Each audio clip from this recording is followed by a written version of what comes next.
Yes, we are back with our old pal Louis C.K. What's up, Louis? What's going on? We haven't seen you in a little bit. Yeah, it's been a little while. You've been busy. Yeah, Anthony looks weird. He got better looking and dumber. He got all these tattoos. I know. And I'm fucking girls over 4. That is weird. Jesus. That must be an adjustment.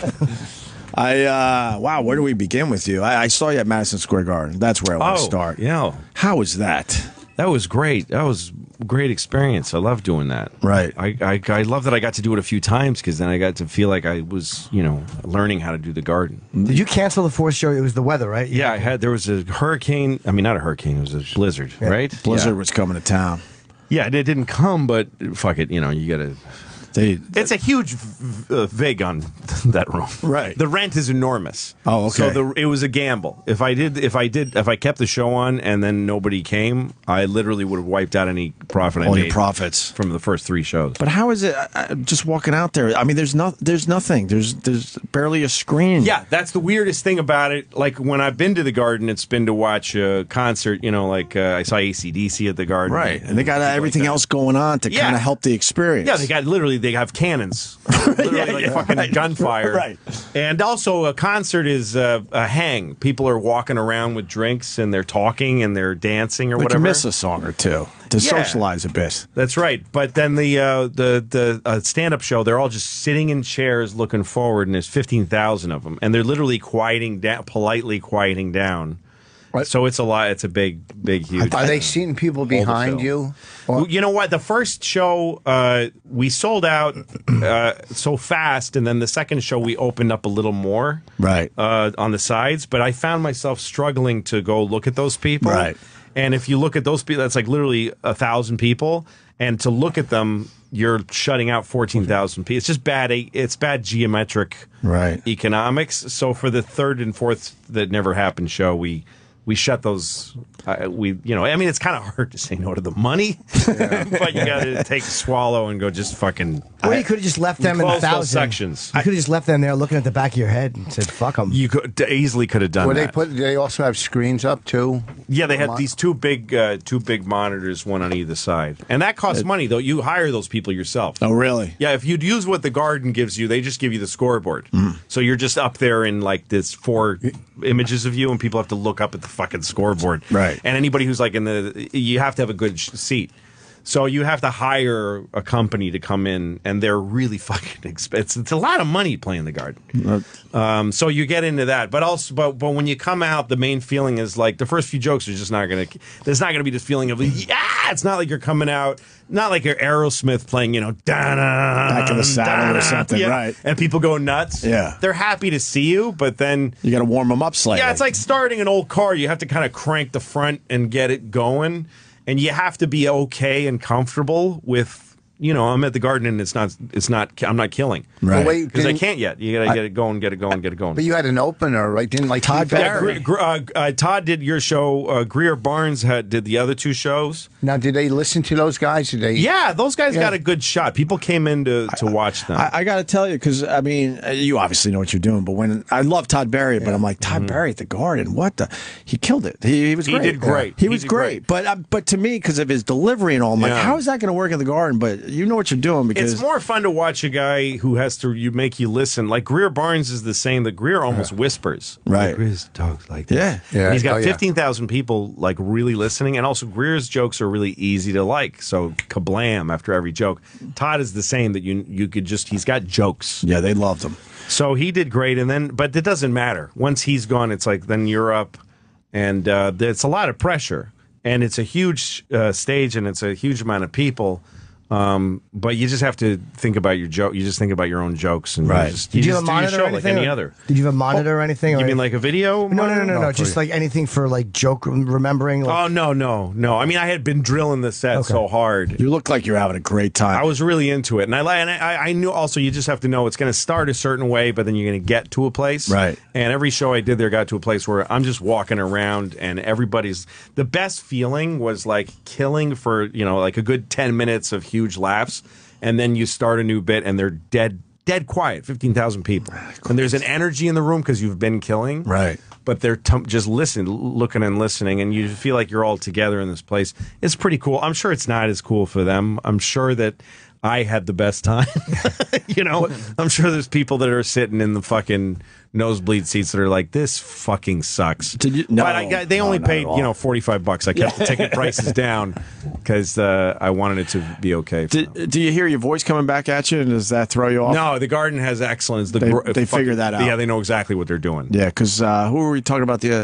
Who was it? Ron White or somebody the other day? Someone did an 80. That's 80,000. Gabriel. But yesterday, saying when you play the stadiums and it fucks up everything. That's right. But the Garden was made for performance.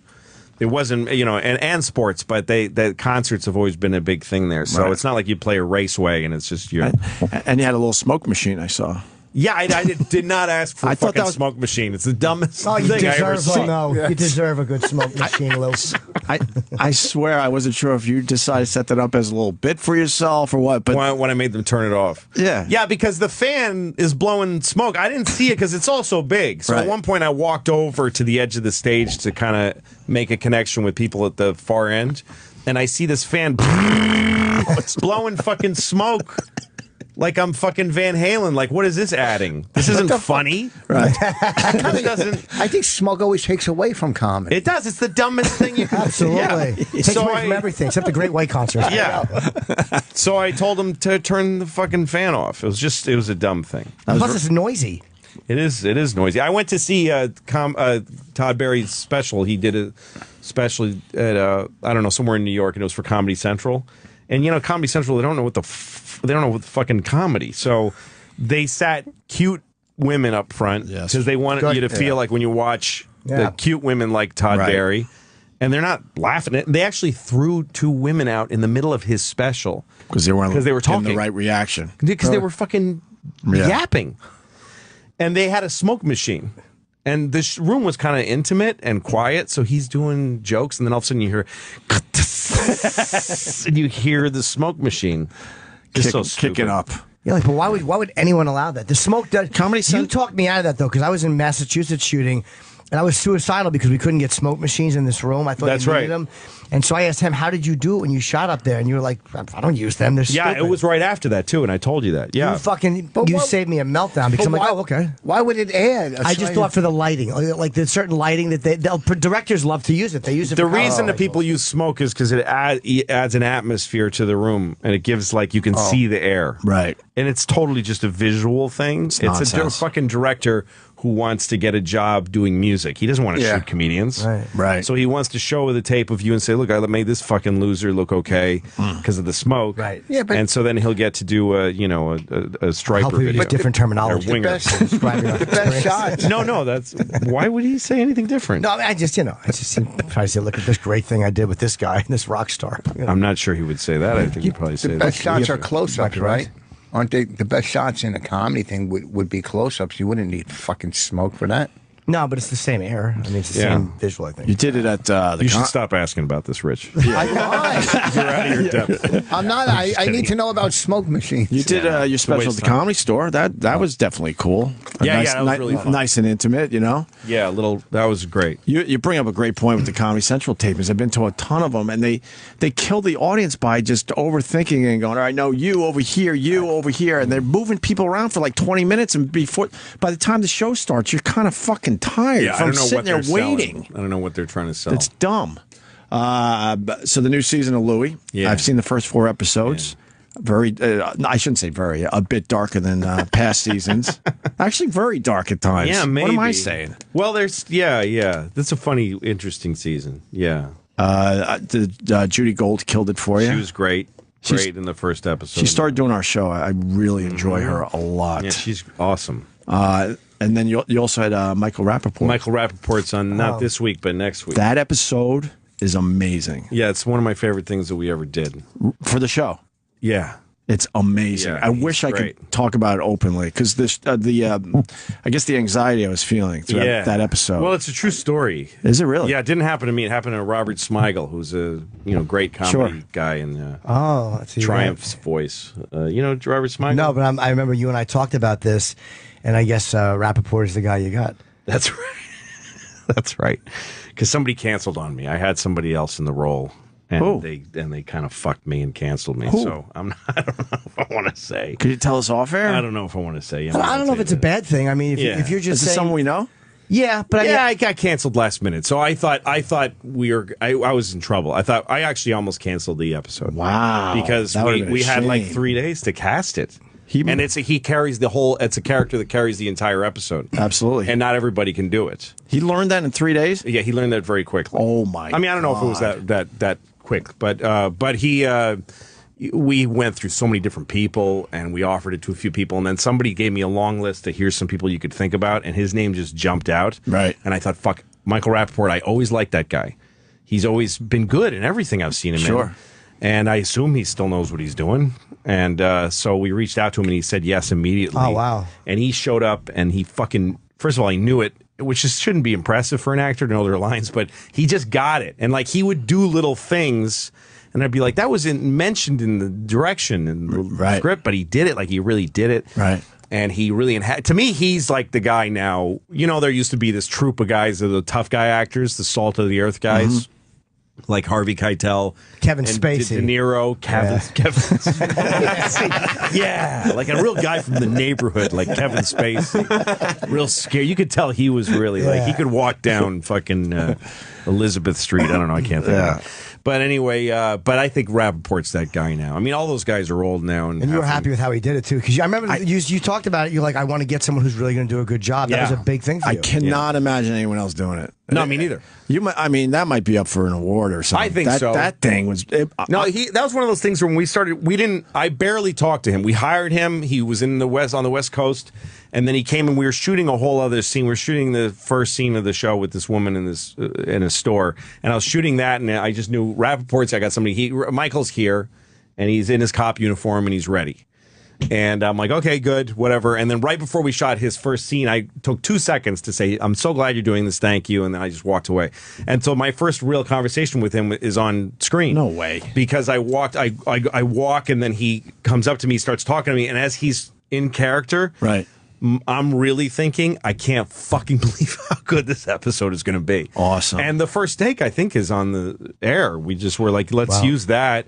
And it was easy to shoot because he was so good, and he just got better and better. Is that your thing to not kind of go over this stuff with the guys beforehand? Yeah, I don't rehearse, and I don't. You want to do it like cold. I want to I stay away from people when they're on the set. And feel what the reaction is first. Right. And you can tell some of the actors get rattled by that. They realize we're not going to rehearse. And I go, we're going to just shoot. Because it's digital. You used to be, you had to save film. Right. It doesn't cost money. So might as well shoot it, and it makes people scared. A lot of actors, and that's a positive thing. I'm amazed by this. Yeah. Really. I just felt like you guys really knew each other for a long time. And this was just really second nature to you two. Also, there's supposed to be an ill ease between me and him. So if we got really comfortable and friendly, you'd see it a little bit. I've made that mistake too. Like if you have somebody on the show that you're excited to work with, so you pepper them with questions about movies and you make friends with them, and then you're supposed to be not so good friends on the show, and then you've kind of ruined it. Gotcha. So I just stay away from folks. Well, bravo on that. All 4 episodes are great, but why did you cancel on Louis though? Because it's just such a hot and critically respected show. I don't even think it's a bad thing to. I just think it's crazy to cancel. Like, why would you cancel it? Did you have a smoke machine at the Comedy Store?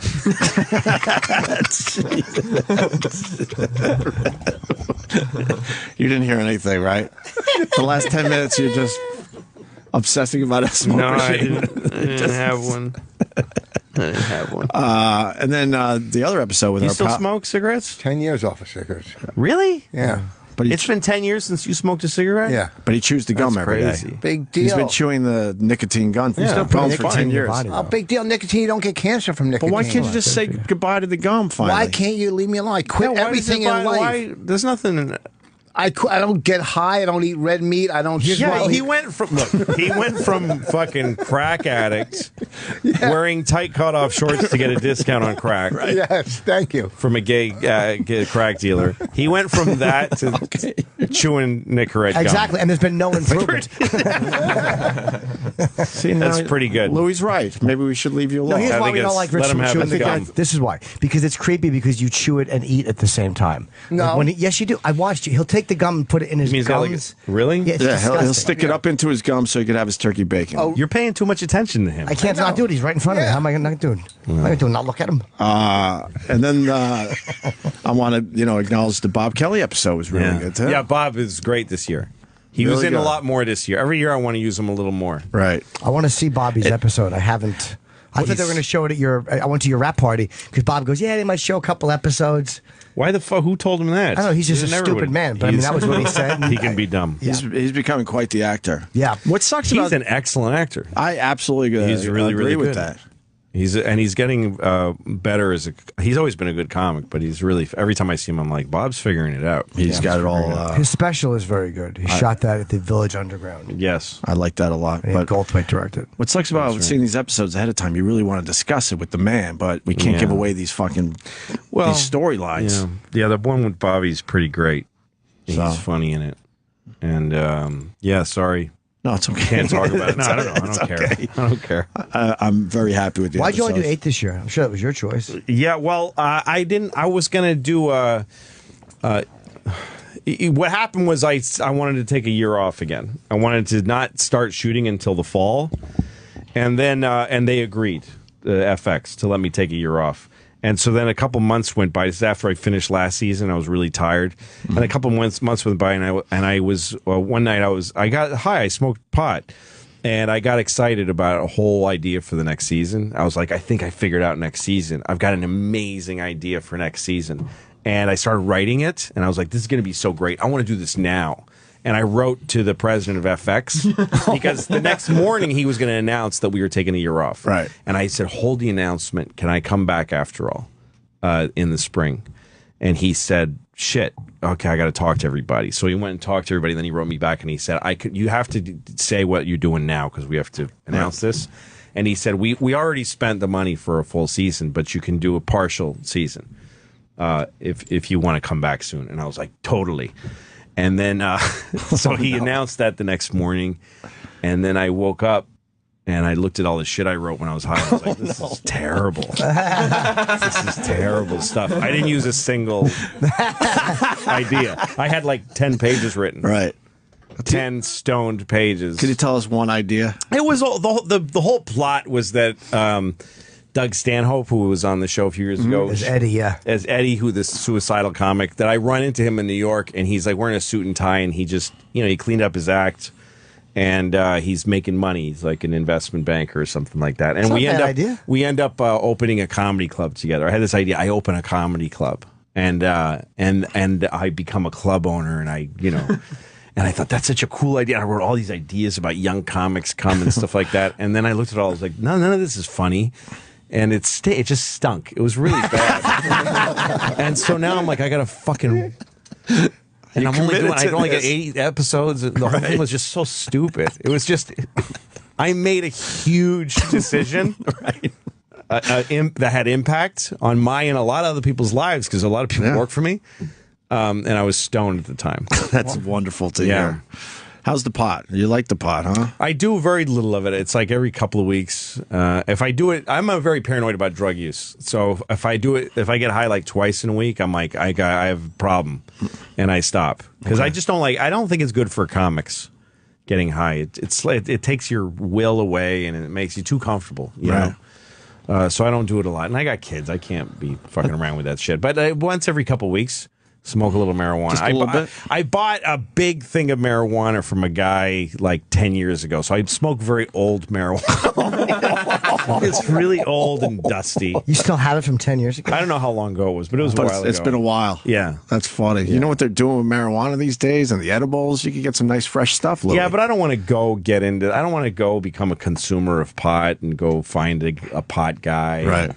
You told that wonderful story. I think it was in Comedians in Cars with Jerry. Yeah. Getting high and going to the 3D movies, the IMAX. Yeah, I fucked up a little too because I've been back there since, and there's people who see me and oh my God, he's high now. He's at the IMAX. Right. And that's like a perfect nightmare when you're high. It's the thing now. Yeah. So You just want to go and relax and enjoy the movie. That's all I want to do is I don't want to be pestered. Yeah, nobody wants to be pestered when they're high. I hate being pestered. Are you getting more and more pestered? Yeah, not as bad as it used to be. Kind of people are used to me now, and you know, I like to live my life, so I take the subway with my kids and stuff. And right. Once in a while, somebody. I also don't mind now. I've become immune to the feeling bad about being rude to people. It's actually so. It used to be like people would go like, "Hey, can I get a picture?" And I'd be like, "Oh, I'm really sorry. You know, I just don't like." I'd go through a whole thing. Yeah. But now people are like, "Can I get a picture?" And I go, "No, you can't." and I just feel I feel nothing. We might have saw that one time.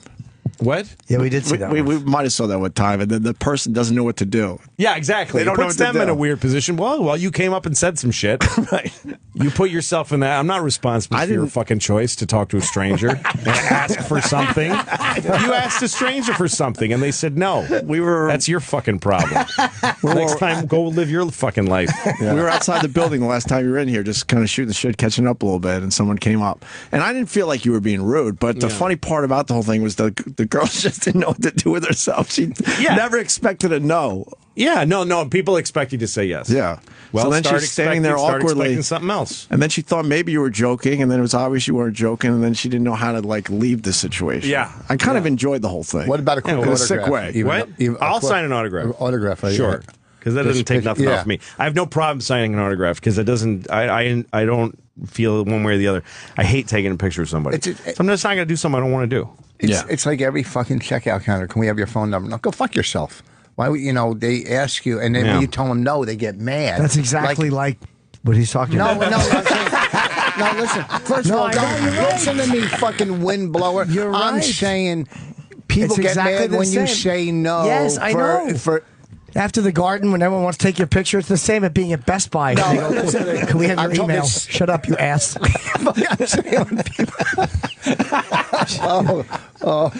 All right. Just sip your coffee. I was once at a American Apparel store with my daughters buying some socks, and the guy said, "We need your email," and I said, "I don't want to give it to you," and he said, "We require it for purchases. You can't make a purchase without an email."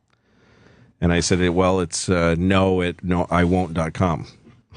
And he took it down. Oh, good for him. Yeah, because what do they do about cash? They don't ask you if you're making a cash purchase. I was making a cash purchase. Oh, and they still wanted your email? Still wanted my at this email. point, they even say, we don't know how to ring this up. I always say, no, I don't have email. You're lying. I don't have it. Yeah, Right. but what are they going to go fucking, we'll get a private investigator? Right. Right. I always say, I don't have an email, or use your own email. They don't ask as much now because it's all on the fucking credit card. So they got you either way. Oh, right. Yeah. Well, most of your shit. So I don't like giving up my personal info. how are Very secretive. how are the daughters? They're great. 10 and 13 years old, and they're good. Yeah. At school, they're both good students. They're not assholes, and I got lucky with the two kids, I think. And I read your daughter takes a bus, too, because you don't want her to be spoiled. Yeah, I mean, I for a while, she goes to school uptown. It used to be I walked my kids both to the same school, but she goes to middle school now, and her school is up in the middle of Midtown. It's not near me anymore. So I used to sometimes put her in an Uber in the mornings to send her to school, or I would take her to school in my if I was in production, like a car comes to get me to take me to work. Right. So I would take both kids to school in my car, and then go to work. Right. And we liked it. It was our time together. But then the schedules changed, and she got old enough to take a bus. So she takes a bus every morning. But there are some mornings where it's like, literally 0 degrees. And it's dark. It's like dark blue that fucking morning. Mm-hmm. And she's so bummed. And I look and I see my Mercedes sitting there warm. They got the driver. It's all warm and toasty. And I could easily have them take her to school. But that's just not a good way to bring them up. How far is the bus that she has to walk? You got to have a fucking, the bus. She has to walk. She has to walk 1 block, and then she has to wait for a bus, get on a bus, take it uptown. Then she has to walk like 2 blocks, two shitty blocks over, And yeah, it's a fucking bummer every day for her. And then she takes the bus home. Right. But for a while, I was sending her in Ubers. And then her mom, we're divorced. Her mom said to me, and her mom's, we're friends now, And she was like, look, I'm not going to overstep and tell you what to do, but that's a little much with the Ubers every fucking day. That's and I thought about it. And I thought that's true. It ain't right. I mean, she needs to have a burden in life, and that's going to be her life later. Yeah. She's going to get a job somewhere that's not perfect, and she's going to need to take public transportation. She's going to need to make a life for herself. And deal with some shit. Yeah, so, let her to be in the charge of it herself. It isn't like making some false, like making it harder where it doesn't have to be. I'm just letting her take care of herself in every way that she can. Every once in a while, though, do you go, all right, just get in the Mercedes? There's times when if she misses the bus, she'll call me and say, I missed the bus. I'm like, well, get the next one and be late to school. That's the consequence of, there's nothing else that's the only thing I can do for her. Right. It's the only thing I can do for that has any meaning at all is give her some life skills. She's got an allowance, so I don't buy her shit on top of that. It's like, well, I want this, but I don't want to spend my own money. Well, I don't want to spend my own money either. I'd love to spend somebody else's money. Right. Fuck you. Take it out of your fucking own. Do you guys account. argue a lot or no? No, not really. We get along pretty good. I was just thinking, where's the spaceman? Yeah, I was just about to leave to find out. Oh, okay. We got a spaceman coming in here too. Yeah, we can all talk together. You know the guy that was on the space station and made that viral video of Space Oddity? No, I don't know what you're talking about. You have to know. No, Are you fucking with us? I don't think I ever saw He was that. floating up there in the old nothing, just playing guitar. He had a guitar up there, and he he did a version of Space Oddity that went. I think Louis fucking with us. I'm sure he has. Okay. Louis sees everything. Yeah, I saw that. That was cool. No, I'm not saying. I'm not asking you if it was. I'm just saying that guy's coming in. I'm just trying to tell you he's coming in. What's his name? Chris Hadfield. Yes, that's great. He's from Canada, so that's awesome. We're trying to figure out what to ask the guy. I already had a bunch of questions. Yeah, I do. I'm very prepared. I have a lot. Yeah. What's your question for him? Me? Yeah.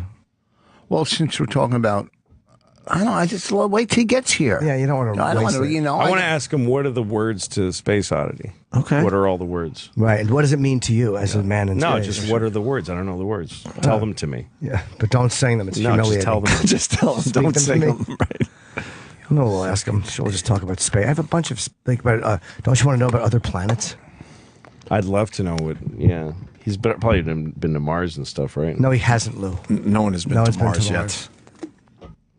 What? I'm going to ask him about traveling. What's wrong, Rich? I got to leave at 10:30. I got to get a tooth pulled. So you just said "oh fuck" out loud on the radio? Serious. Why do you have to have a tooth pulled? Because it just hit me that I got to leave at 10:30, and I might miss the spaceman. They can't fix it. They got to pull it out. Yeah, I don't. I'm done. I got like 3 fucking real teeth left. They got to pull this one. Then I got to get a partial here. It's a pain in the fucking ass. Why don't you just get it fixed when you had your fake ones put in? These aren't fake, they're implants. What's the difference? Fake ones come out. They're still fake, though. They're still false. They're not, they're not your teeth. Yes, they just really. But we call them committed implants. to them. It's a lot more money, and they're implants. Okay, I understand it. I know they're a higher class, but they don't fake. become real teeth when they're implanted. Yeah, true. We know that. Well, what are they made of? Porcelain.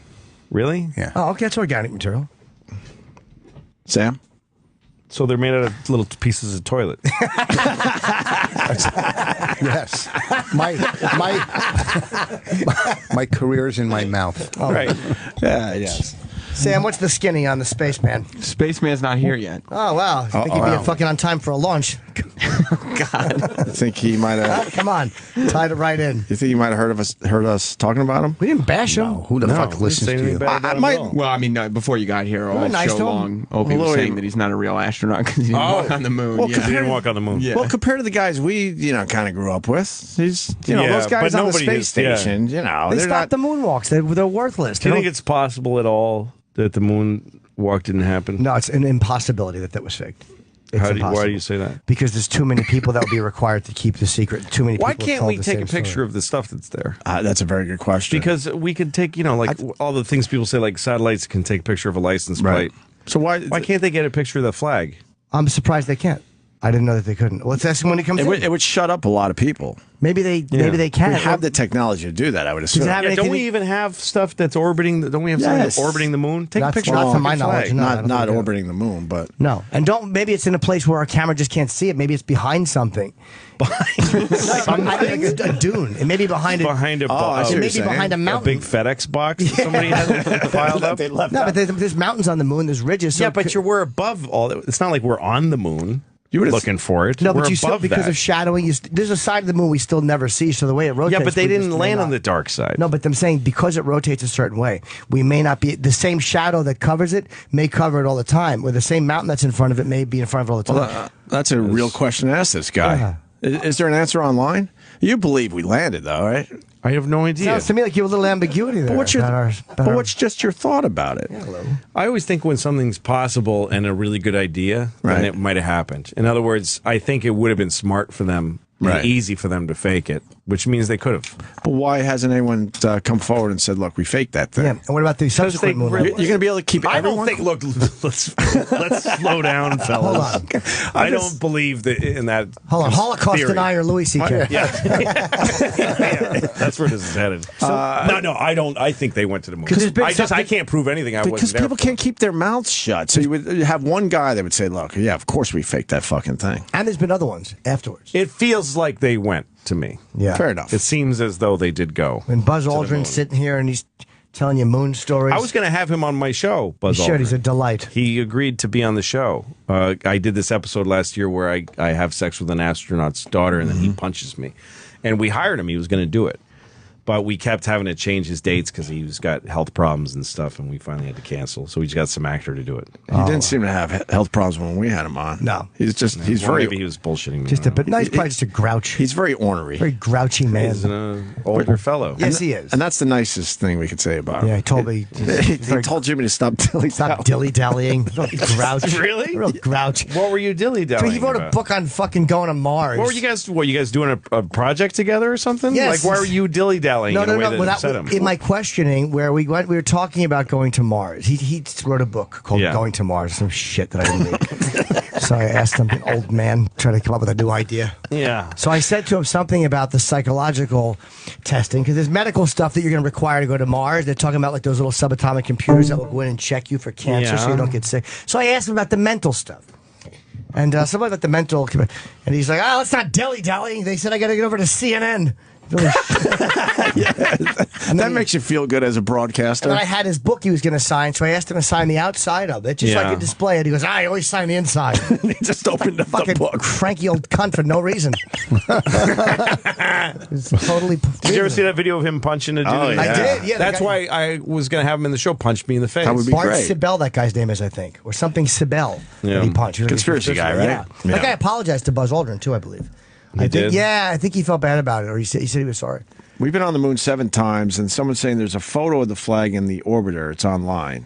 So we can find this online. All right. Yeah. I believe they went. John in Arizona. I would like to see that picture. I would like to see a picture. I don't of the know if flag, I've ever seen it. allegedly. John, where did we find that picture? Alleged flag. Hello? Yeah, John. Welcome. Where do we find that picture? Yep. Do I have to do everything? This is the Opie and Jim show. Look up yourself. You're not wrong. All right, thank you. You're not wrong. We Your will go disgust find is it. justified. You got rid of your Twitter? Yeah. You finally had it? It didn't make me feel good. It made me feel bad instead. So I stopped doing it. Why? I wish life was that. That's a very simple way to look at it. That's a very healthy way to be. I just thought, this thing doesn't make me feel good. Every time I say anything on here, I wish I hadn't said it. Oh, really? And then I'll write a couple of things to try to fix it. Right. And then I feel worse. Were you drunk tweeting, or was it just like No, just anytime I tweeted anything, I was like, oh, I don't like the way that came out. And then 4.5 million people saw it. Like, it was the worst things I ever said, heard and seen by the most people. It's like the worst possible scenario. But the people never got to you, right? The what? Oh, you mean things people write back and stuff? I don't give a fuck about that. Yeah, no, I mean, reading it depressed me, and writing it depressed me. I hate it. It is everybody's worst side. Right. When you read it, you read the stuff people say. It's like, ugh, why would you say that? And then you look at them as a person. You go, well, you're not even that bad of a person. It's too instant. I think it's too fast. I don't think the speed helps dialogue. I think it hurts. I think it's why everything is kind of fucked up and polarized, because people are going too fast. They're trying to react quickly. You know, like blog things, people write a whole think piece about here's why this person's wrong. And then you can even tell that they probably a week later went, oh, I don't know. Right. I should have given that a little more thought. Give it a couple extra days. Or yeah, whatever. So I don't know. I just didn't like it. I hate it. I hate the smarminess of little tweets. You know, just came back from meh. Here's my joke about it. I don't, there's no quality to it. I like saying apparently in a tweet. I always start a good tweet starts with the word apparently. A gem is coming. But you're Jim is coming. But you're a guy that a lot of people enjoy your tweets. Not really. They weren't enjoying them. You don't think? No, I don't think I was an entertaining tweeter. I mostly to me the point of Twitter was just to announce that I'm doing something. It was just to get the word out, and then people go, all you do is promote. Yeah, that's what the fuck it is. Right. It's like watching a commercial for a car, for like a Ford Explorer, and you're like, well, why don't you do something else besides tell me how good an Explorer is? Exactly. And the Explorer's like, I'm a fucking car. I'm just trying to... It's a great promotional. Sell myself. It's a great promotional tool. Yeah, but I don't like ever feeling like I need promotion, like I need a certain thing. Like, oh, you got to tweet, and every time you do a project, like, will you please tweet about this? And now I get to say I don't have Twitter. I don't do it. It's like when I started touring in theaters. My first agent that put me in big theaters, he said, let's talk about radio presence, how much you want on every show. And I said, okay, what do you mean? He goes, okay, this is what they want. The DJs, like you go to a city, they want free tickets to give away.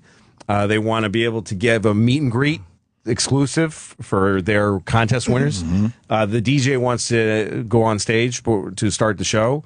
And they want a banner. They want a van parked outside. Giving away bumper stickers, and they want a banner up on stage. And that's everything that they're going to ask for. That was my life for years. Yeah. And honestly, when I was doing it, I was embarrassed. I'm like, I have nothing to do with this. Why? Because they get you in front of a whole bunch of people, but they're not there to see you. They're here to see Louis C.K. Yeah. So my agent said, "What of that will you tolerate in each market?" And I said, "Let's start by saying no to all of it. Like absolutely no to all of it." Let's say that what they can have is tickets, and they can sit in the audience. If the DJ wants to go, but he can't give away tickets. Right. I'm not going to meet him. Can't say he's going to nothing. He goes, well, the risk there is they won't promote it because they want to be able to say, I'm going to be there. The Wheeze is going to be there, whatever their fucking thing. And, and I said, well, I don't want an audience full of people that are there because they're excited to see the fucking DJ for 10 seconds. So I said, let's do a tour where we have no support from the radio, and let's find out that it was a huge mistake. Let's go. You're willing to risk it, yeah. After 10, that's pretty brave. After 10 cities, have somebody say we sold no tickets because and then I'll do it. But I found out that it made no difference. So I've never, in all the years I've done, self-promoting tours. I mean, I used to do radio when I did clubs, but when you do a theater, it's all up to you. That you're not working for the club; you're working for yourself. So it's up to you. Right. Like when I worked for a club, like a club hires you. Yeah, of course I'll do whatever the fuck they want. I'm there; they're paying me. I'll do whatever will be helpful. Right. But when it became up to me, I was like, let's see if it works not to do it. Did you get sick of local radio in general? Yeah, I mean, notice I say local radio because we're on a different level, people. Well, it's like anything else. There's some local radio guys who are really cool, and I really enjoyed it. And there's some guys who I hated. And a lot of them you hated, probably. I don't know how it broke down. Maybe 50-50, something like that. I don't know. 60-40. I won't say which way. But most of my experiences have been okay with them. They're not terrible. Well, you do find the ones that you like, though. Yeah, they're bad, some of them, but none of them have really been dicks in a long time. It's the ones that don't do any research whatsoever. It is rare. I don't mind that. It's rare that somebody's actually an asshole. I did a show in Sacramento, and the guy was a giant. Do you know what? I think that's the same guy that I didn't like. Did he stand when he was? He was standing. He's a cunt because he's a guy who isn't funny and resented comedians. He's a guy that would play clown music when the comedians. Yes, he played clown music. Yeah, he was a cocksucker. He played clown music, dun, dun, dun, dun, dun, dun, dun, and I'm just standing there listening to clown music, and then he goes, "Isn't that the music they play when you come on stage?" No, but and I said, and I just go, "No, it's not." I wish I could remember his name. He insulted me about 50 times, and then when I left, his program director said he was upset because you were late. But I was brought on a radio tour by a handler. Yeah. I didn't know what the fuck. You had nothing to do with that. I wasn't late, and he was just a dick. And I think I was shitty to him, or I was sarcastic to him, and then he turned out to be. Then he became pliable, or whatever the word you want to use is, whatever the proper. Well, word is. one thing I learned about doing radio is it doesn't matter how it goes. It doesn't have to go well. No one's going to hear you being. There are guys who are so funny on the radio that they get people to come to the club. But I've never been that guy. I'm not funny that way. So to me, it's like I'm going to get on the show and say when I'm on. I don't give a fuck if this person likes me or not. Like I did some country western stations where they get a little offended, and I'm like, please, let's let this end with me getting kicked off the show, right? Because then people will come see me. Yeah, of course, a little controversy. Yeah, I mean, if I'm listening to the radio and people are getting along, I just tune it out. Yeah. But if you hear tension, you go, oh, fuck, what's going on Well, here? then let's play some clown music. I wish I knew what that guy's name was. I mean, Louis was late to our show. Let's play some clown music. Get some controversy going. Yeah, he was such a fucking local. I can't see you let him. I'm sure I did. Jimmy's not gonna He let was that such go a ever. local fucking nobody. Yeah. Just such a jealous little cunt. And real One of those asshole. guys. Giant yeah. asshole. Real asshole. I did the show twice, and he was an asshole both times. Both times. I think I did it. Yeah, I don't know what happened to him. I don't know. I wish I Maybe he remember. committed suicide. That'd be great. Yeah. His wife left him, or his girl left him. Whoever Yeah. he was involved with. And then he shot himself in the head. Yeah, but he lived. He was like Prince's father in Purple Rain. They took him out, and he was just breathing, looking up at the ceiling, and then died later. Or like that kid from the heavy metal music. Oh, kid. yeah. Yeah, where he's got that dumb face. Lips all fucking. Looks like a silly goose. Yeah. I think the spaceman is blowing us off. He's coming. There's a mix-up with the time. Well, what happened? He never did that shit on liftoff, did he? No, Got in the right. fucking dumb shuttle on time. He was space boy. You better get here before 10:30, or we're closing up shop. Exactly. Ground control to major late. How many minutes away? He should be here right now. Well, go check, Sam. All Someone right. didn't check All their right, we'll space see. launch. Somebody didn't You check gonna be their doing any more Omega. movies? I get asked to do movies sometimes, and then I just think about I don't want to go to this city, and I don't want to do it. I don't like it. I don't like going and living in a trailer for a month. That must be fun to say no. I've never actually done that. Yeah, you got to say no. Well, you get to a point where you get offered stuff that you're not qualified for, and you go like, if I do that, I'm going to look like an asshole. If I thought that way, I'd Wait, never actually. accept anything. I'm in one movie this year called Trumbo. It's a movie I shot this last summer, and that's a big movie that's coming out. Okay. With Bryan Cranston and. I guess like what I was asking was your own movies, Yeah, I'm going to direct a movie that I'm in also. because I would assume you would love to do that. I was going to do it this summer, but I put it off to next year Oh, okay. because I want to concentrate on the show. I want to make the show really good for next. I start the next season really soon. I'm going bang bang with the next Nice. two. Yeah, I mean, like I said, the first 4 episodes are great. I can't wait to see the other 4. Thanks. Who else is in this season? I know it's Kelly, it's Judy Gold, Michael Rappaport. Mike Rappaport. Not a lot of big guest names this year. There's one episode where I go to a Broadway play, and so I wrote scenes from a play. You know, like I made a fake play. Oh, wow. And we got, I'm giving it away, but I got Glenn Close and Matthew Broderick and Jonathan Lithgow and Michael Cera all came, and for them it was just, an hour of their time. Right. But it looks like I'm at a play and all those people are on stage. Very cool. So that was cool. That was like all our guest stars on one. Yeah. You ever see the whole Fatal thing where Attraction? what's that? You ever see Fatal Attraction? Yeah, that was She was scary in that. I know, right? It's a crazy lady. Hey, look who's coming into the studio there. What's up, Chris? How are you? This is Louis. Hi, Louis C.K. Nice to meet you. Hello. That's Rich Vos there. And that's Gregorio. One S. do crack. Nice to meet you. Yes. Spaceman. Welcome. Spaceman has arrived. What's going on, Chris? How are you? We're good. We're very good. We have so many questions for you about space. Yes, like when the shuttle takes off, is it normally on time? By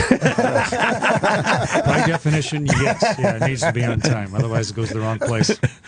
What was the one? Louis, we were talking about the moon landing. right. And of course, I believe it happened. But can you take a photo of the flag where it is now? You can take a photo of the footprints and where the rover drove around. You can still see the lunar lander sitting on the moon. And there's lots of photos out there. You can, Oh, really? Yeah. That's Yeah. it. Why haven't we That's seen answered. them? That's answered. I don't know why we've never seen those pictures. Well, there's pictures of And big why can't floats you and see the stuff like flag? that, so Well, the flag's kind of hard because it's been exposed to ultraviolet light from the sun for 30 or 40 years, so it's probably faded to white. And also, when the little rocket ship took off with the 2 astronauts in it, they blew over the flag in some of the places just because of the exhaust out of the rocket. So, but the footprints are all there. Why didn't they put the flag somewhere else? You can't blow. You can't blow over the flag.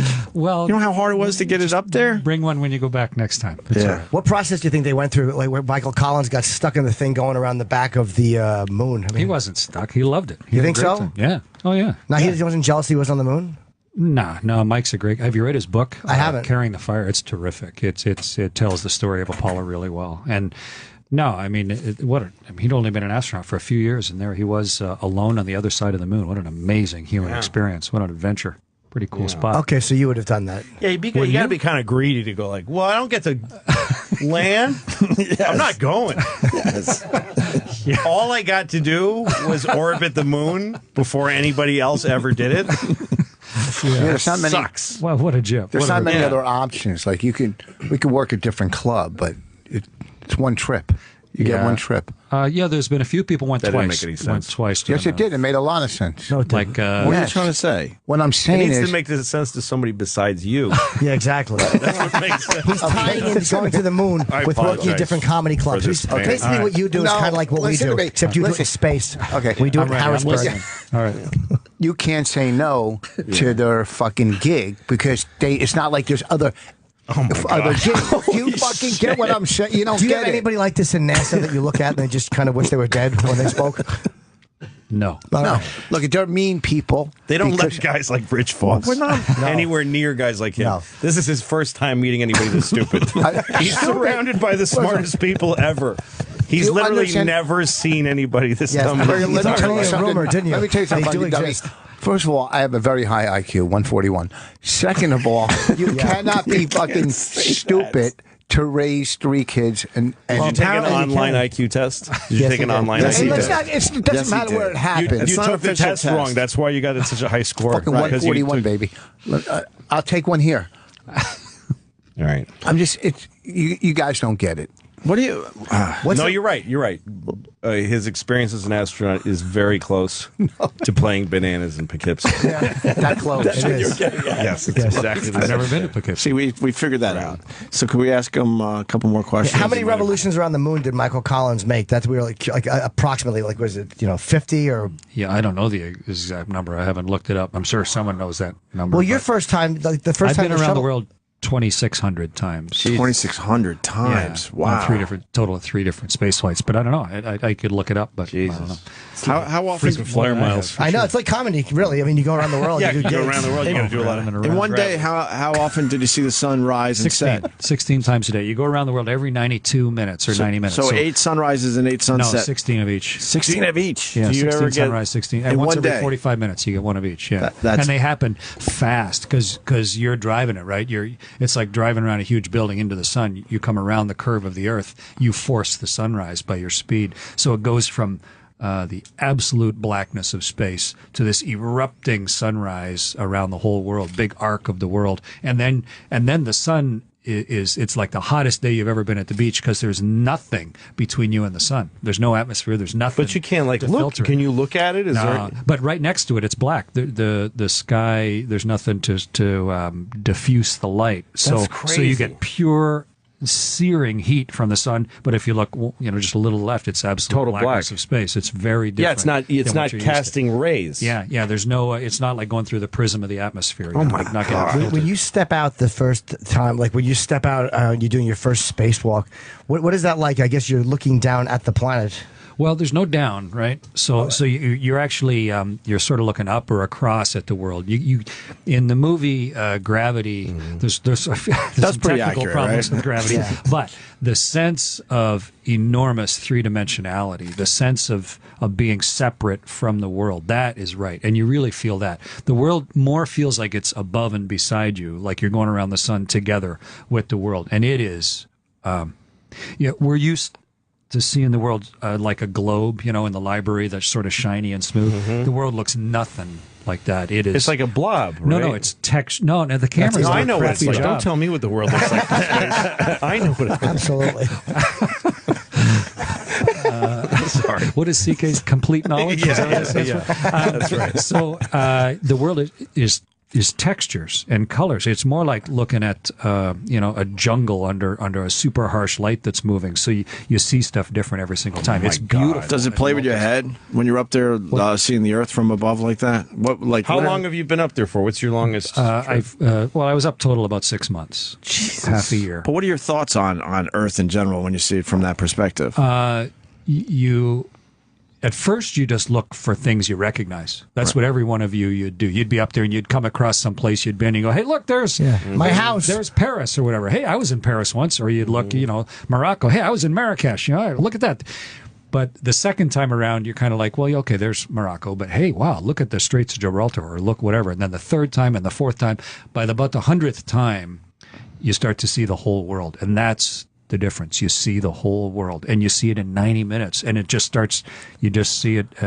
It's just one place. And okay, but if you're up there really for 6 get a feel months, for that. 6 months, do you ever get to a point because everybody's job gets to be drudgery? Do you ever go, fuck this Earth, I'm just sick of this? Do you ever get tired of it? No. Bored of it? Never? Nah, I mean, 6 months of just high stimulation, all joyful? Well, you're busy as can be. The station is big and complicated and stuff breaks all the time. And we run about 150 or 200 experiments, so you're keeping all those things running.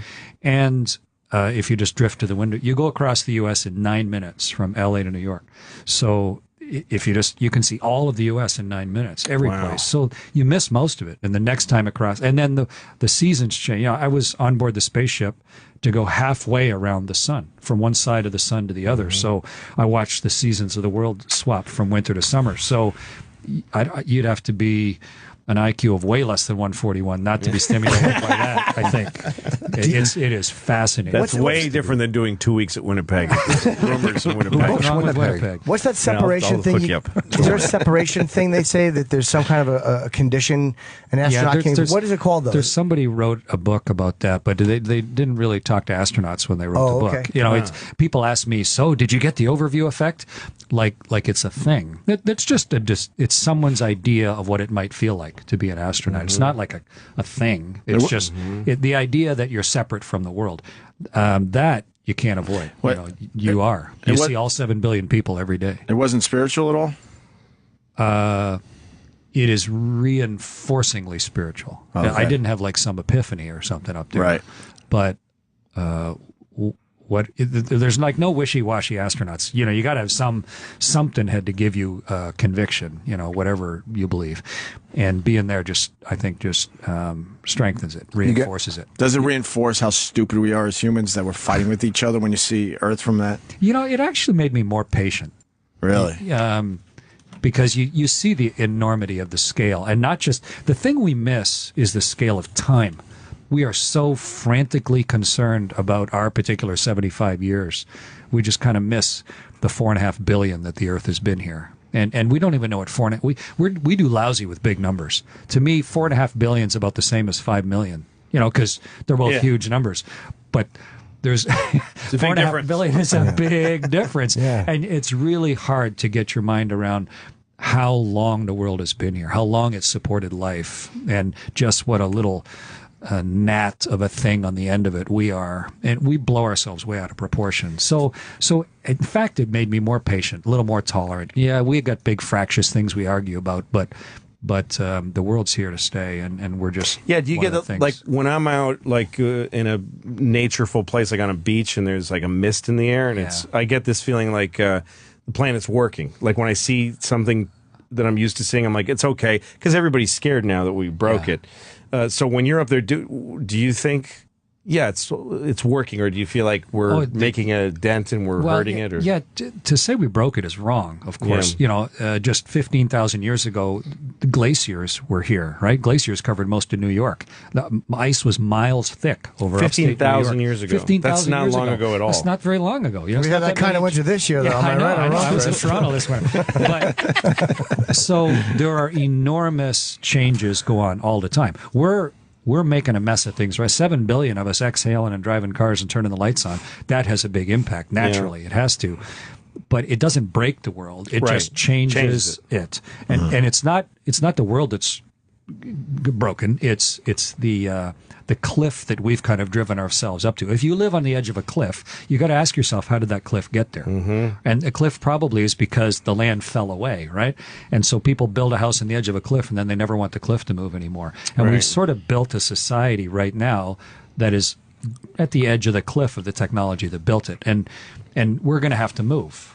We have to move where the weather supports life. If you're in a place where the sea level rises or the rain stops falling, and that's hugely impactful on humanity. But the world, the Earth is going to be fine. And it's but humans are going to have to change. It's clear, isn't it? Oh yeah, it's dead clear. Because they don't want to. Nobody wants to believe that. If you just stay, I spent the winter in Toronto. If you spent the winter in Toronto or New York, it's hard to convince yourself of anything longer than a 1-year cycle, or maybe even a 2-year cycle.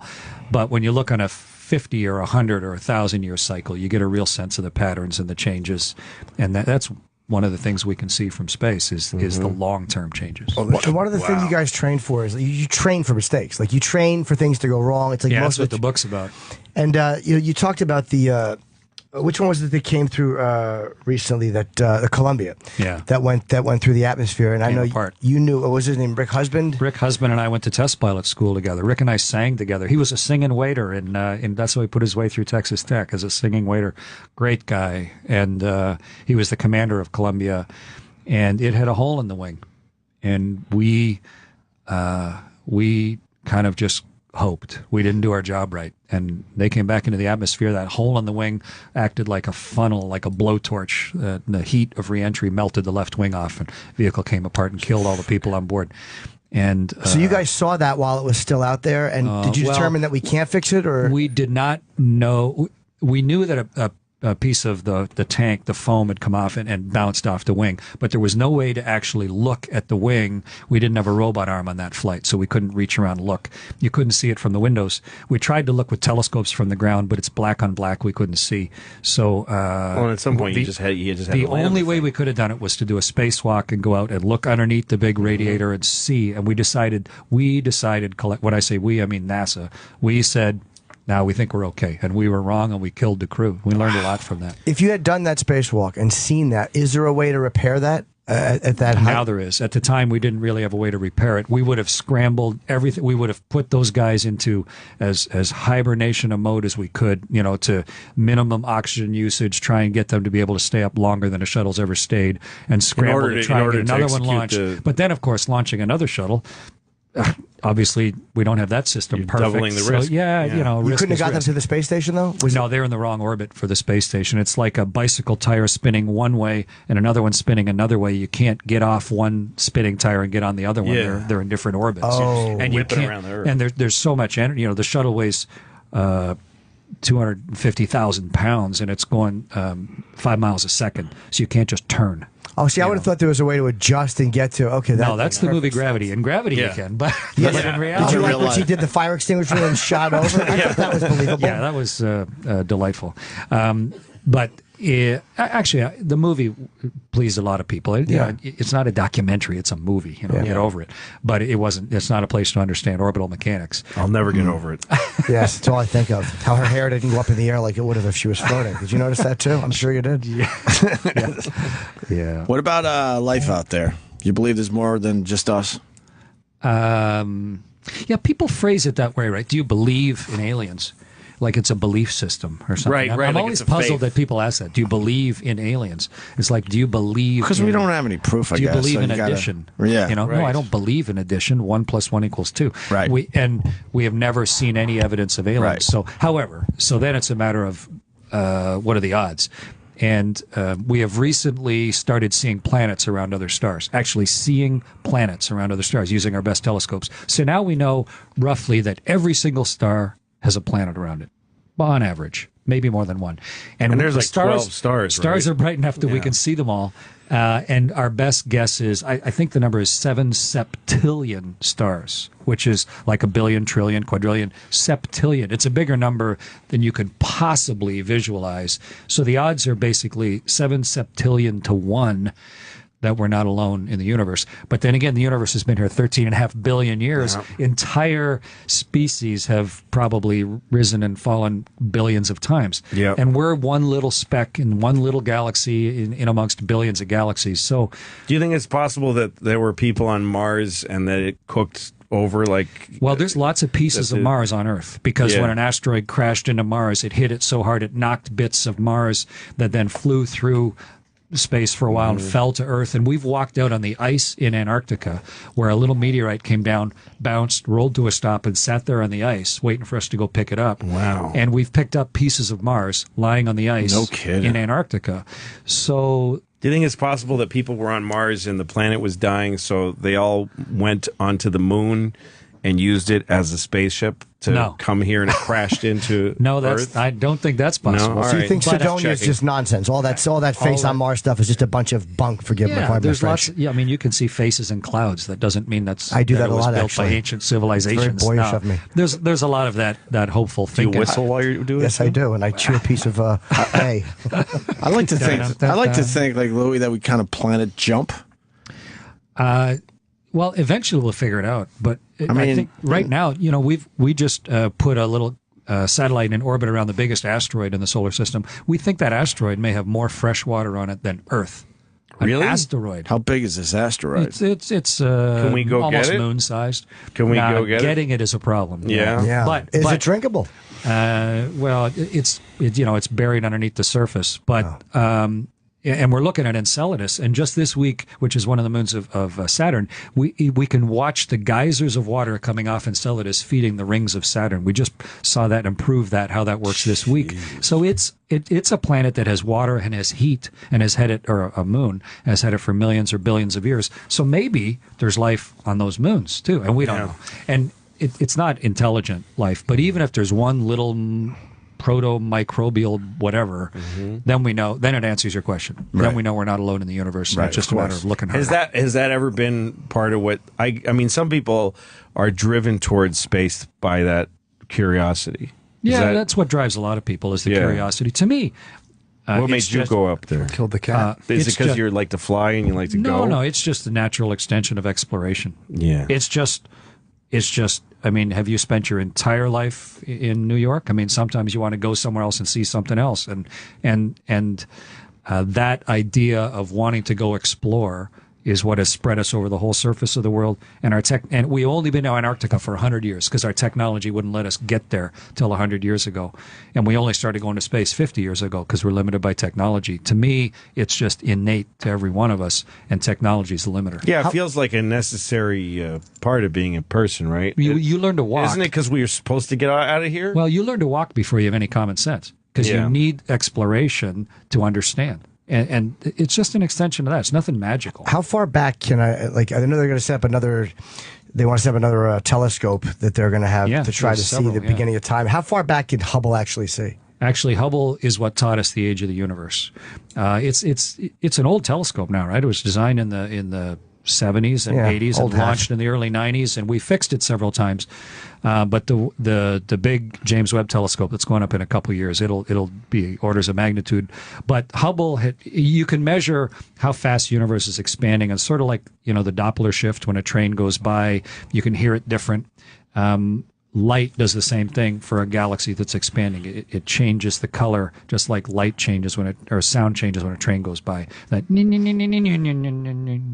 you get that out of light as well. It's called redshift.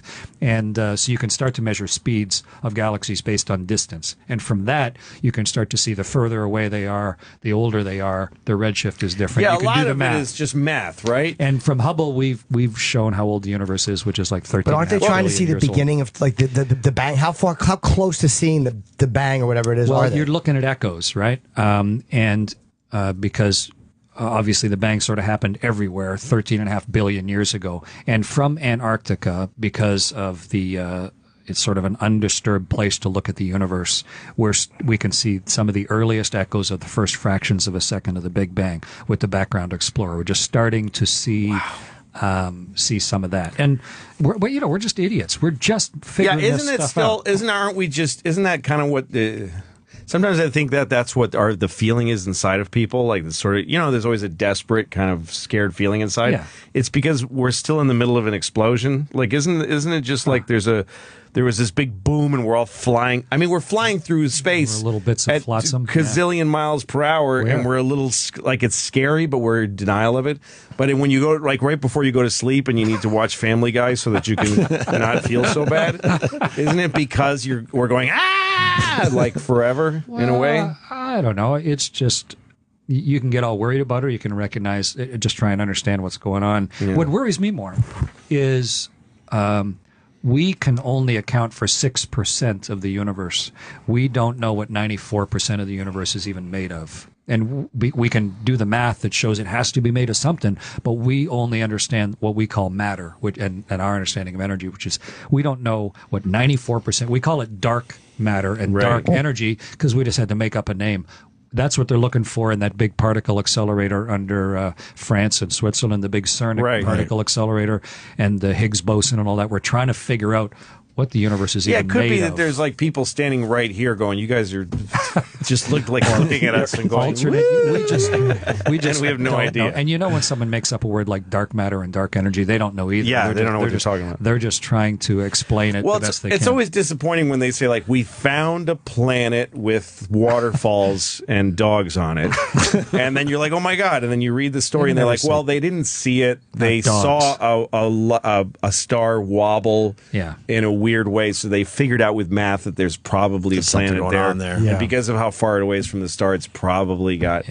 But they can't see anything yet. We're still really blind. We're just starting to be actually able to see light reflected from planets. Up until now, you're right. We've had to do it because of star wobble, or if it gets in between us and the star gets a little darker. Right. But now we're starting, our telescopes are getting good enough, and our math is good enough that we can start actually to see reflected light from other stars or from other planets. As soon as you see the reflected light, then by how the light's absorbed, you can figure out if it has water in it or whatever. Some other thing for me. So. He has to get a tooth pulled. Really? Well, What happened? If I were you, I'd delay. Did this blow your mind away? You know what? Your 141 He's IQ? He's upset. I insulted him. Oh, no. This is too smart for him and his tooth hurts. First of all, it's just, I'm sitting here. What? This is fascinating. What's wrong with you? When's the next time you're going to get to talk to a You're the only person that would run out of a spaceman talking to go get your tooth pulled. Yeah, tell the dentist you were talking to a man from space. No, that's all right. I'll do another 5. So as part of astronaut training, we do medical preparation. What's that? And I can pull your tooth if you want. You probably have to be able to do that, right? To your fellow Have him pull your tooth. That's a story. How could you not want to have your tooth makes for good radio. I'm sure he's not traveling with Novocaine in his pocket. Well, are you? On the spaceship, no. Just a quick question. I mean, and this is probably kind of deep. You get a lot of pussy being an astronaut? I mean, how much pussy can you get being an astronaut? So my brother and I wrote a song, and one of the lines in the song is, chicks don't come here as much as you think. It's kind of a lonely existence on a spaceship. It's kind of like a monastery up there. So but I'm sure he's a married man. Oh, you're married? My wife and I have been together 40 years, 40? Wow, good for you. I want to ask about asteroids. Do we know where all the asteroids are? We only know very That's few what of them. Scares the fuck out of me. That's the one that you should be watching Family Guy for, I think. Because the Earth is covered in scars. It's been schmucked. And we get hit by 100 tons of meteorites a day. A day on Earth. Most of them are little. Once in a while, we have a big one, and most of them we can't see because they're like flat black coal colored, and they cross our orbit, so the sun is up. It's like trying to look into a bright light and see something that's dark. You just can't see it. So we haven't even detected most of the asteroids, and some of them are like a city killer, but some of them are a planet killer, and we just haven't seen them all. That's what scares me. We need to put a little work into They basically say you take away like the trees and the buildings and all that, and Earth would look pretty much like the moon with all the strikes the moon has had. What do you do? Put up a big net? I mean, what would you do about it? Because we have weather and we have continental drift. Exactly. Most of our scars get healed. You get rid of the oceans, you'll see a whole bunch of asteroid hits. We'd look like the moon or Mars. So what do? First, you find one that you know 5 years from now is going to hit the Earth, and then you just need to make it just barely miss Earth. So there's a few guys have thought of different ways to make an asteroid change its path just tiny bit. You just need to drag it. Maybe either an explosion, or you put a little thruster on it, or you have a spaceship that hovers next to it, and the gravity of the spaceship will slowly just yank it a tiny bit. Who wants but that isn't that job? only if it's a big? But if it's a big asteroid, though. What if it's like a big New Jersey-sized asteroid? Yeah, well, you can only... Then you get Governor Chris Christie up there. Come on, Lou, that's impossible. Orbit. That guy, I'll tell you, he'll scare an asteroid to death if you want to talk politics. A lot of people, say that's what has destroyed the Earth numerous times. We've been hit really badly before. Civilizations, past civilizations. Yeah, the one that hit off the Yucatan, that enveloped the whole world basically in fire. And how long ago was that? That was 170 years ago. Oh, what? 100? Well, that was like 90 million years ago. I'm not sure. I don't know the answer to that. The one that hit up in Quebec, you can still see. Fell off. Yeah, was a couple hundred million years ago. The one in what'd you say? The one in Quebec? There's a huge one that you can see up in Quebec called the Manicouagan crater. That it's like 30 miles across or 40 miles across. And that was an Earth killer. Scares the heck out of me. It was had What's a big the most impact recent on life. one that was that bad? Arizona? Well, the one in Arizona is only 49,000 years ago, and that must have been a heck of a day. But it's only a mile across, that hole. Wow. The one in Tunguska was 100 years ago, and it flattened. 100 years ago? 100 years, 1903. It flattened trees for hundreds of miles. That's 112 years ago. Yeah. And how big was that asteroid that did that? I'm not sure. I don't know. Perhaps like a house mini- size, a not bus. huge. That's what I'm saying. It was only But the it's size totally of a house. it's totally random. Yeah. We could go another 50 million years, or it could be tomorrow, right? Yeah. Well, there's normally If it was a pretty tomorrow, we would have significant seen one. something by now. Yeah, every 1,000 years there's a pretty big one. There's a bunch of people working on it, and part of the problem is if you start to drag an asteroid so it's not going to hit, say, New Jersey, well, as you slowly pull it off the Earth's orbit, maybe it's going to hit instead L.A. or Right. it's going to hit Brazil or something. So the politics are complicated. Who decides and who spends the money? I'm not sure how we're going to do That's why I live one day at a time. That's a good idea. You know what I mean? That's because you're an alcoholic. Well, that too. That's got nothing to do with asteroids. Yes, a struggling homosexual. That's because you can't drink wine without ruining your life. Yeah. That's why. Asteroids got nothing to do with it. Well, it's your fucking Irish heritage or whatever is back Jewish. there. Same thing. So they let you take your guitar up there? No, we keep a guitar on a space station always. Oh, really? What is it? What kind of guitar is it? It's an acoustic guitar made by a company called Larry Vay. It's a Larry Vay parlor guitar, 6-string, pure acoustic, small body. It's a good guitar. Wow. Yeah, it's been up How there long since is- September of 2001. We brought it up in a shuttle in September. It gets played pretty much every day up there. There's lots of guitar. That's a famous Wow. guitar now, too. Yeah, and I recorded a whole album up there, and it's actually in the studio now. It's getting released in August. Oh, I didn't know you did By the more. way, the book, we have to promote your book. It's called An Astronaut's Guide to Life on Earth, and it's really good. It's in 20 languages, this book. And, Wow. Well, for me, English is the only one I English can is do, good. but it's really But great. it just came out in paperback, and I'm really pleased with how the book's done. Yes, I have a fanny pack, Lou. Yeah. Yeah, ask the spaceman about being economical with your space. Am I correct? Well, you don't Thank you, lose sir. your valuable stuff. I like to travel with nothing in my pockets. I have a fanny pack. Yes, I do. Sure. He's owning it. He's owning it. This is the most shocked I've been all day. On a fanny space pack. station, With everything you wear I've fanny learned, packs, too, even the 'cause pockets don't asteroids? work Even the forever. asteroids. Okay. This is. Well, you men like Chris and myself understand a fanny pack's value. Don't drag him into this. Do you not wear fanny packs up there in the big abysses, I like to call it? Yeah. Where no one can see them. Because your pocket stuff falls out of it. You Zero need zippered G's. pockets without gravity, otherwise stuff floats all over the place. I happen to like a fanny pack. in and there? I'll tell you what's in there, Lou, without being you rifling through my fanny pack. Really has a fanny. I do my tickets. I have my Is shades. that so you can wear? I have my ID, my wallet. You have any Novocaine? And you have where's your dignity? I happen to like a fanny pack. My masculinity is not defined by what I wear around my waist. It's defined by what I put in my mouth. And that's not good, Chris. I think you're offering up a little too much info to our guests. Is that so you can wear pervert It's sweatpants? No, it's so I can on travel the subway? comfortably. It's like what I do is I pop this off, and I'll drop my fanny pack in the front of the seat, and I just doze right off. This is the kind of moment where like I'm getting old. That Jimmy's got Jim a Norton's wearing.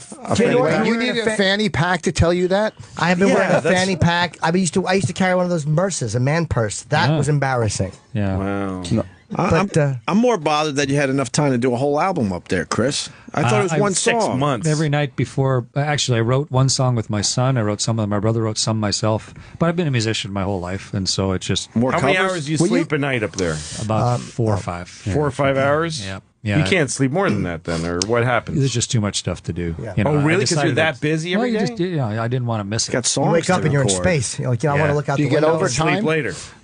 You work long Do you- hours up there. I thought I'd sleep when I get back. Do you wake up and go, holy fuck, I'm in space? Like all of a sudden you forget for a second? At first, yeah. It's You do, weird. right? It's weird. But after a while, you get completely used to being weightless. You don't even think about it anymore. You're like prehensile toes. What's it like coming home? Is it heavy and weird?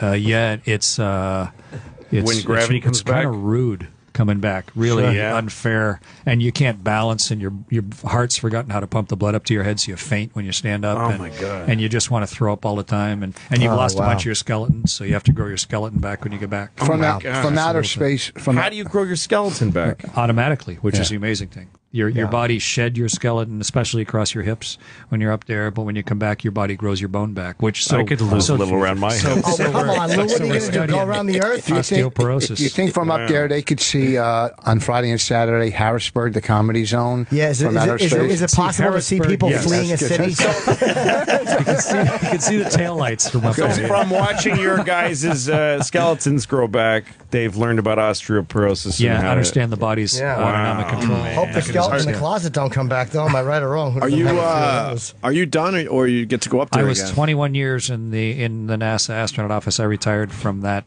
20. I mean, Neil Armstrong was an astronaut for 8 years.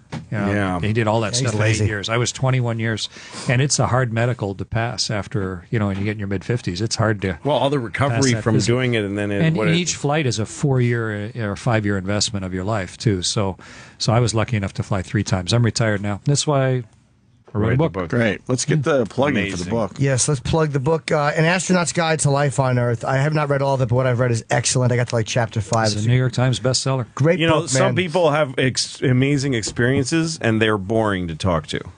And you're not one of those guys. You seem to really appreciate what happened to you. Yeah, I really do. There are guys who you meet, guys like, wow, you were at you hit the World Series winning, and he's like, yeah. Yes, I did. But yeah, they sent the right guy because you took it in. You might make it on one of Louis' lists, like amazing astronauts to look On a at. Louis right? list. That's right. All right. That's And right. also, let's plug everybody. Louis got season 5 starting. Yeah. When it started already, and it's every Thursday at 10. every Thursday at 10:30. It's a great season for real, man. It's a little dark, funny. show. I love it. Chris is going to be in Harrisburg Friday, and, Saturday. And don't forget on Netflix, Women Aren't Funny. And I have tickets on sale today, 10 a.m. In Minneapolis. I'm going to be September 25th at Mill City Nights. It's a rock club, and I will be there. Tickets are on sale now. All So right. I'm leaving for LA, and thank you guys. Cool. Nice to talk with always. You guys, brilliant. And Thank you for sharing all that. Thanks. thanks to Louis C.K. and Rich Good luck Vos. with the tooth pull. Yeah, I guess we're done. All right. See you tomorrow. Today's show will be available later today on Sirius XM On Demand. Sirius XM On Demand. And show we shut those. I mean, it's kind of hard to say no to the money, but you got to take a swallow and go just fucking. Or you could have just left them in close those 1,000 sections. You could have just left them there looking at the back of your head and said, fuck them. You easily could have done that. They also have screens up too. Yeah, they had these two big monitors, one on either side, and that costs money though. You hire those people yourself. Oh, really? Yeah, if you'd use what the garden gives you, they just give you the scoreboard. So you're just up there in like this 4 images of you, and people have to look up at the fucking scoreboard. Right. And anybody who's like you have to have a good seat. So you have to hire a company to come in, and they're really fucking expensive. It's a lot of money playing the garden. So you get into that, but when you come out, the main feeling is like the first few jokes are just not gonna. There's not gonna be this feeling of It's not like you're coming out, not like you're Aerosmith playing, Back in the saddle or something, yeah, right? and people go nuts. Yeah. They're happy to see you, but then You got to warm them up slightly. yeah, it's like starting an old car. You have to kind of crank the front and get it going. And you have to be okay and comfortable with, I'm at the garden and it's not. I'm not killing. Right. Because I can't yet. You gotta get it going, get it going. But you had an opener, right? Didn't like Todd Barry. Todd did your show. Greer Barnes did the other two shows. Now, did they listen to those guys? Did they? Yeah, those guys got a good shot. People came in to watch them. I got to tell you, because I mean, you obviously know what you're doing. But when I love Todd Barry, but I'm like Todd Barry at the Garden. What the? He killed it. He was great. He did great. He was great. But to me, because of his delivery and all, I'm like, how is that going to work at the Garden? But you know what you're doing, because it's more fun to watch a guy who has to make you listen. Like Greer Barnes is the same. The Greer almost whispers. Right. Greer's talks like that. Yeah. And he's got 15,000 people like really listening, and also Greer's jokes are really easy to like. So kablam after every joke. Todd is the same. That you could just he's got jokes. Yeah, they loved him. So he did great, but it doesn't matter. Once he's gone, it's like then you're up, and it's a lot of pressure, and it's a huge stage, and it's a huge amount of people. But you just have to think about your joke. Great point with the Comedy Central tapings. I've been to a ton of them, and they kill the audience by just overthinking and going, all right, no, you over here, and they're moving people around for like 20 minutes, and by the time the show starts, you're kind of fucking tired from sitting there waiting. I don't know what they're trying to sell. It's dumb. So the new season of Louie, I've seen the first 4 episodes. Yeah. Very, I shouldn't say very, a bit darker than past seasons. Actually, very dark at times. Yeah, maybe. What am I saying? Well, that's a funny, interesting season. Yeah. Judy Gold killed it for you. She was great. Great in the first episode. She started doing our show. I really enjoy her a lot. Yeah, she's awesome. And then you also had Michael Rappaport. Michael Rappaport's on not this week, but next week. That episode is amazing. Yeah, it's one of my faguest things that we ever did. For the show. Yeah. It's amazing. Yeah, I wish I could talk about it openly, because I guess the anxiety I was feeling through that episode. Well, it's a true story. Is it really? Yeah, it didn't happen to me. It happened to Robert Smigel, who's a great comedy guy in Triumph's voice. You know Robert Smigel? No, but I remember you and I talked about this, and I guess Rappaport is the guy you got. That's right. That's right. Because somebody canceled on me. I had somebody else in the role. And they kind of fucked me and canceled me. Who? So I don't know if I want to say. Could you tell us off air? I don't know if I want to say. I don't know if it's a bad thing. I mean, if you're just saying, someone we know. Yeah, but I got canceled last minute. So I thought I was in trouble. I actually almost canceled the episode. Wow. Because we had like 3 days to cast it.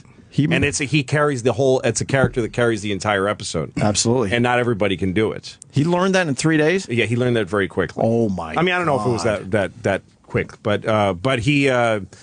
We went through so many different people, and we offered it to a few people, and then somebody gave me a long list to here's some people you could think about, and his name just jumped out. Right, and I thought, fuck, Michael Rappaport. I always liked that guy. He's always been good in everything I've seen him in. And I assume he still knows what he's doing.